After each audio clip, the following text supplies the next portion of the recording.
Alright, so I started with a regulation cushion, and then so what I had to do I had to re-upholster it so that I got 3 buttons to correlate with the 3 legs.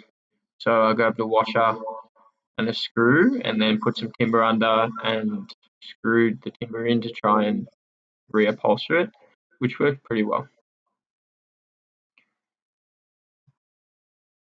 So then I went and put a clear coat of fiberglass resin on top of the pillow. So why I did this was to try and get a cleaner cast when I put my plaster on top.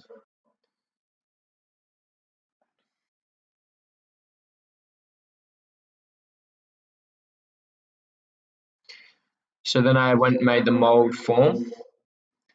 So what I found when I was doing this, I wanted to glue the seat down, but I had to actually, to get the mold shape I want of the cushion, I had to take a bit of the fluff out before I super glued it down, and then I made the form out of some melamine and plywood.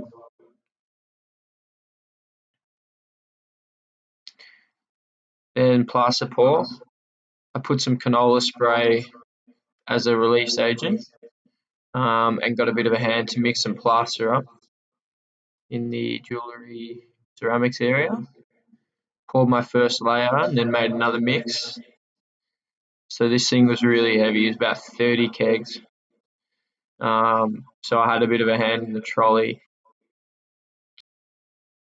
Yeah, so then I went and had to make the steel to embed in the concrete, which the legs would eventually slip into. So I got some galvanized tube, and ground that up into the member size, 110 millimeters long.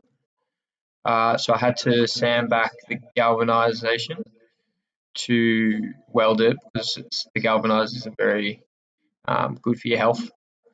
So when welded it together, and then I buffed it back so I could get a smooth surface to put in the hole saw.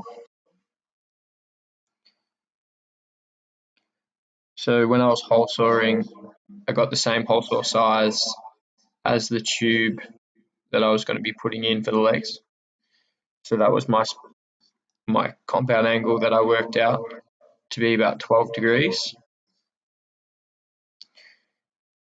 So while doing this, it was quite hard. It tended to want to jump around, so I needed to clamp it down a lot and add a bit of fluid to help it go through the metal. And set a bevel up to then weld the tube in the spots on the right angle.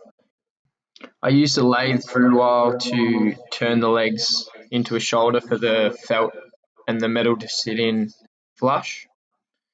Then I went and it was concrete pour. So I mixed first a bag of sand and cement to make a face coat. So this is a bit more sloppy, and I use it to try and throw in the grooves and the curves, just so I could have no bubbles. So if you throw it in really hard, the oxygen bubbles burst through the top, so you get a cleaner finish on the end. Concrete and poured it in and waited for 4 days before I attempted to demold it. So I used the plaster and fiberglass resin mold, and I found that I used a bit too much and the mold was just way too big. So demolding it was a massive effort.